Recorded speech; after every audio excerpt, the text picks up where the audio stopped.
নমস্কাৰ, মই হিমাশ্ৰী। আজি উত্তৰ লখিমপুৰ মহকুমা ছাত্ৰ সন্থাৰ উদ্যোগত আৰু নাৰায়ণপুৰ আঞ্চলিক ছাত্ৰ সন্থাৰ সহযোগত মহাপুৰুষ শ্ৰী শ্ৰী মাধৱদেৱ বুদ্ধতিথি উদযাপন উপলক্ষে মাধৱদেৱ কলেজিয়েট উচ্চ মাধ্যমিক বিদ্যালয় নাৰায়ণপুৰত এখনি সভা অনুষ্ঠিত কৰা হৈছে।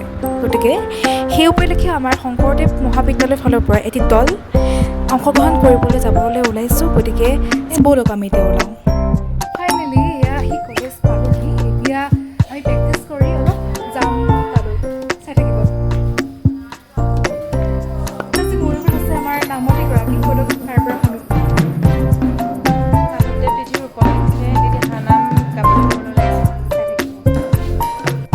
এয়া আমি আমাৰ গন্তব্যস্থান পালোহি।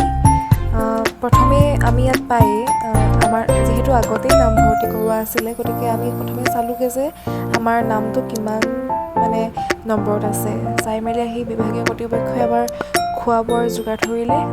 খাই বৈ মোৰ মামাক লগ পালোঁ। মামাৰ চচমাযোৰ পিন্ধি অলপ ধেমালি কৰিলোঁ। তাৰপিছত বহুত টাইম বহি আমনি লগাত লগৰ কেইজনৰ লগত ওলাই আহি ফটো মাৰিলোঁ। ইউনিভাৰ্চিটিখন যিহেতু নতুনকৈ মেৰামতি কৰি থোৱা হৈছিলে ফ্ৰণ্ট ছাইডটো, চ' তাতে আহি নিজেও ফটো মাৰিলোঁ আৰু অলপ সময় পাছতেই আমাৰ নাম ঘোষণা কৰিলে আৰু আমি দিহানামত অংশগ্ৰহণ কৰিলোঁ। তাৰপাছতে দিহানাম গাই আমি ঘৰলৈ বুলি ওলালোঁ আৰু ইমানতে আজি ভিডিঅ'টো সমাপ্ত কৰিছোঁ। বাই।